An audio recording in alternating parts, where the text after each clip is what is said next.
क्योंकि लोग को पता होनी चाहिए बुक कहाँ से ला रहे हैं। बहुत आराम से पढ़ना। ये मैं कुछ दिख तो नहीं रहा। आप कहाँ हो? क्लोज। रिकॉर्ड और क्लोज। हम्म आराम से बैठो, कंफर्टेबल होकर। ठीक है। ये डॉक्टर बी के डॉक्टर लोहा .com है। इसमें सारी चीजें मिल जाएंगी।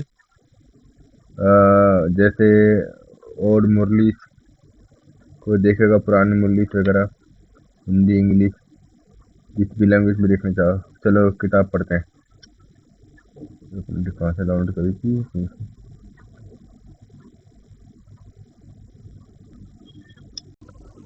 अध्यात्म की ओर। प्रजापिता ब्रह्मा कुमारी ईश्वरीय विश्वविद्यालय, पांडव भवन, आबू पर्वत। 2 शब्द। योगेश्वर सर्व आत्माओं के परमपिता निराकार परमात्मा शिव ने अपने साकार माध्यम प्रजापिता ब्रह्मा बाबा द्वारा जो सर्व मनुष्य आत्मा को पावन तत्व प्रदान बनाते हुए सहज ज्ञान और सहज राजयोग सिखाया है, उसे बहुत सरल शब्दों में अनेक उदाहरणों एवं रुचिकर कहानियों के साथ व्यक्त करने व जन-जन को सहज योगी बनाने की विशेष सेवा करने का सौभाग्य राज। इसमें सरल भाषा कौन सी है? ये राजयोगिनी राजयोगिनी ब्रह्म कुमारी उषा बहन को प्राप्त है। अपने सत विचार सागर मंथन करते हुए ज्ञान योग के अनेक गुना गुह्य गु- गुह्य विषयों को गुह्य विषयों को हृदय स्पर्शी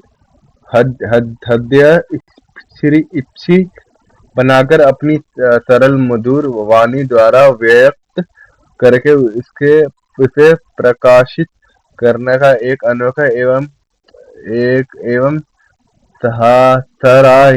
सराहनीय प्रयास किया है।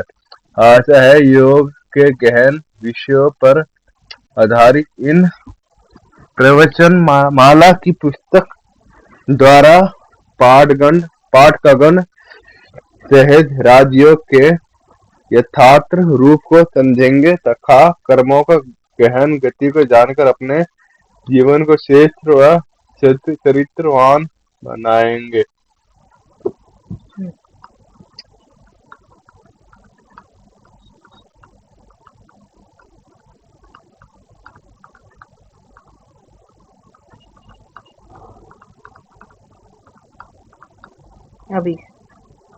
अभी शुरू करो। अभी शुरू करो, ये पहला लेसन। ये भारत सारे विश्व का प्रकाश स्तंभ है। तीर्थ राज आबू से सारे संसार में आध्यात्मिक प्रकाश फैलेगा। ये बाबा की फोटो।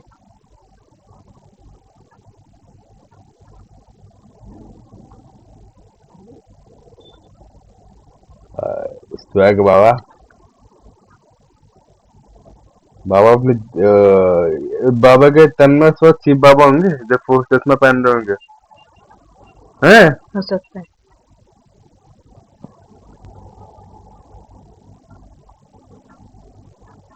तो बाबा ने फोटो खिंचवाई थी तब इनके तन में शिव बाबा थे। ज्यादातर सब में है। अभी पढ़वा लो। प्रजापिता ब्रह्मा कुमारी ईश्वरीय विश्वविद्यालय एक अनोखा विद्यालय। ये चैप्टर है क्या? हाँ। यह एक अद्भुत सत्य है कि स्वयं निराकार ज्योति बिंदु परमपिता परमात्मा। इसमें 18 पेज पढ़े। 18 पेज पढ़ पाएंगे? एक पेज तो पढ़ो। ठीक है। प्रजापिता ब्रह्म कुमारी ईश्वरीय विश्वविद्यालय एक अनोखा विद्यालय है। यह एक अद्भुत सत्य है कि स्वयं निराकार ज्योति बिंदु परमपिता परमात्मा शिव ने 1936 में हैदराबाद सिंध में एक साधारण मनुष्य तन का आधार लेकर प्रजापिता ब्रह्म कुमारी ईश्वरीय विश्वविद्यालय की स्थापना का कार्य किया। उनका नाम दादा लेखराज था। वे समाज में बहुत सम्मानित हीरे जवाहरात के व्यापारी थे। उनका जीवन भक्ति भाव से परिपूर्ण था। प्रतिदिन गीता का पाठ करके ही वे अपनी दिनचर्या प्रारंभ करते थे। परमात्मा ने उन्हें दिव्य अनुभूति एवं दिव्य साक्षात साक्षात्कार कराया, जिनसे उनके जीवन में एक महान परिवर्तन आया और वे विश्व परिवर्तन के लिए निमित्त बने। इस तरह वे परमात्मा द्वारा चुने गए एक अनमोल रत्न बने और विशेष कार्य के लिए उन्होंने स्वयं को तैयार किया। धीरे धीरे परमात्मा ने उनके मुख कमल से आधारित ज्ञान देना शुरू किया और उनके घर में ही सत्संग होने लगा। जब काफी लोग आने लगे तब उनके मन में विचार आया कि आध्यात्मिक संस्कार तो छोटा बच्चे से भरना जरूरी है, क्योंकि वे आने वाले सुंदर भविष्य के आधार मूर्त बनेंगे। मतलब बाबा ने सोचा कि ये जो ज्ञान है ना, बड़ों की वजह ही छोटे बच्चों को भी देना है, कि जब छोटे बच्चों में शुरू से संस्कार आएंगे तो जब ये बच्चे बड़े बनेंगे तो इनके ऊपर ज्यादा मेहनत नहीं करनी पड़ेगी। ये फिर इस ज्ञान को आगे बढ़ाएंगे। आधार मूर्त ये है, मतलब किसी चीज की नींव। इसलिए छोटी छोटी लड़कियों को भेजा था। हाँ, तो फिर उन्होंने हॉस्टल पे बनाया।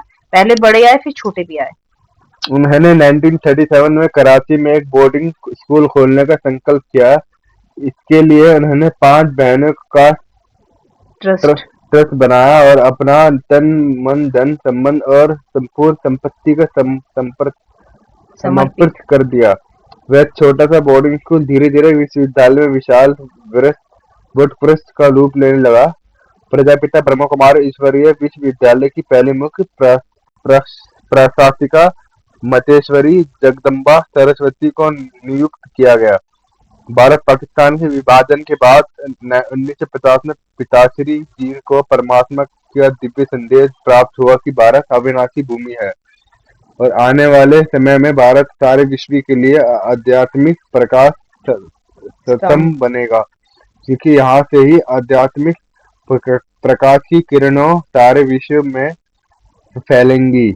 इसीलिए इस ईश्वरीय विश्वविद्यालय से मुख्यालय को भी भारत में स्थानांतरण मतलब वहां से शिफ्ट उस स्थान से इस स्थान पे आया, पाकिस्तान में था ना, करने के लिए अरावली की पहाड़ियों से स्थित माउंट आबू को चुना गया, क्योंकि माउंट आबू का विशेष आध्यात्मिक महत्व है। शास्त्र में भी इन स्थान का विशेष महत्व वर्णन किया गया है।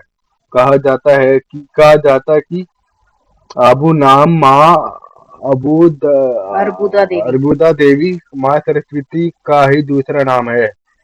यह भी यादगार है कि अरावली की पहाड़ी से ब्रह्मा जी ने सरस्वती को वेदों का ज्ञान दिया था।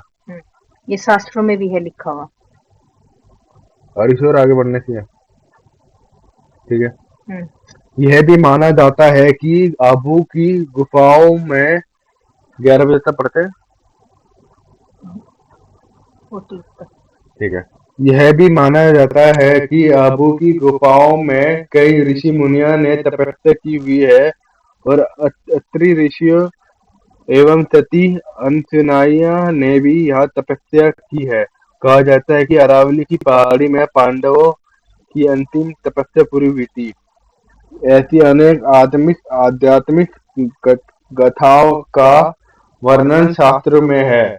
निराकार परमात्मा ने भी अरावली की वादियों में तपस्या के पावन स्थान मधुबन का निर्माण किया और 1950 से लेकर 1969 तक यही पिताश्री जी की कर्मभूमि रही। यहाँ परमात्मा ने पिताश्री जी के द्वारा अविनाशी रुद्र ज्ञान यज्ञ की स्थापना की। यह एक अनोखे प्रकार का यज्ञ है। इस यज्ञ के द्वारा मनुष्य के संस्कार परिवर्तन का दिव्य कार्य होने लगा और जैसा कहा जाता है कि नर ऐसे करनी करे जो नर नारायण बने और नारी ऐसी करनी करे जो श्री लक्ष्मी बने, और अर्थात एक अलौकिक यज्ञ के द्वारा मानव का दिव्य किरण करने का अनुष्ठान रचा गया। दुनिया में लोग वातावरण या स्थान का शुद्धिकरण करने के लिए यज्ञ रचते हैं, लेकिन इस रुद्र यज्ञ में कोई स्थूल सामग्री को स्वाहा नहीं करना है, अपितु स्थूल सामग्री के सूक्ष्म भाव को जीवन में धारणा करना है। हवन का अर्थ है ज्ञान का हवन, और जिसमें ईश्वरीय याद रूपी योगिन प्रज्वलित करनी है, अर्थात यह योग अग्नि समान है जिसमें जिसमें 3 चीजों को स्वाहा किया जाता है, जो इस तन का प्रतीक है। तिल सूक्ष्म है इसलिए मन का प्रतीक है, और दद्व द्रव्य है जो धन का प्रतीक है। कहने का भाव यह है कि मानव अपने जीवन में जो पाप कर्म करता है, तो उसका कारण मानव द्वारा अपने तन मन धन का नकारात्मक प्रयोग करना है। जैसे कभी वह तन द्वारा बुरी आदत से वेश को गलत कर्म करता है, मन में बुरे विचार करता है, और धन बुरे रास्ते पे व्यर्थ करता है, या बुरी आदतों को पाल लेता है। आगे यहाँ तक समझाओ। बाबा बोल रहे हैं जिससे स्थूल में पूजा करते हैं ना हम, वो उसमें जो तिल घी डालते हैं ना, यज्ञ करते थे ना, पहले हवन करते थे, तो बाबा बोल रहे ये भी एक हवन चल रहा है, लेकिन इस हवन में वो चीजें नहीं डालनी है। इसमें अपने तन मन धन में जो अपने तन की में जो भी बुराइयां हैं, ठीक है, अपने मन के अंदर से जो कमियों को निकालना है, और धन को सही जगह पे लगाने हैं, इसको वेस्ट जगह पे नहीं लगाना है। तो इस यज्ञ में हमें ये ऐसा करना है, अपने तन मन धन को शुद्ध करना है, ठीक है, शुद्धिकरण है, हमारा शुद्धिकरण होगा। उसमें क्या होता है, जो लौकिक में यज्ञ करते हैं कि शुद्धिकरण वातावरण का करते हैं, लेकिन इसमें हम अपना शुद्धिकरण करेंगे तो वातावरण अपने आप ठीक हो जाएगा। अब तुम वातावरण को कितना भी शुद्ध कर लो, लेकिन अगर तुम्हारा मन दूषित है तो वातावरण तो फिर दूषित हो जाएगा। अभी नहीं किया करूंगी। इस ज्ञान और योग रूपी हवन में बुरे कर्म कराने वाले बुरे संस्कार को स्वाहा कर तन का शुद्धिकरण किया जाता है।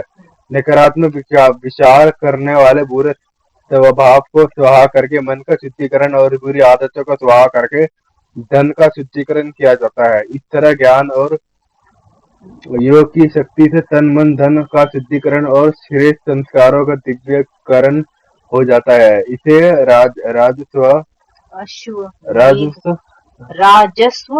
राजस्व अश्वमेध अविनाशी रुद्र गीता ज्ञान यज्ञ कहा जाता है, क्योंकि राजस्व अर्थात स्वराज भावार्थ की जिस यज्ञ से आत्मा अपनी कर्मेंद्रिय पर स्वराज प्राप्त करती है।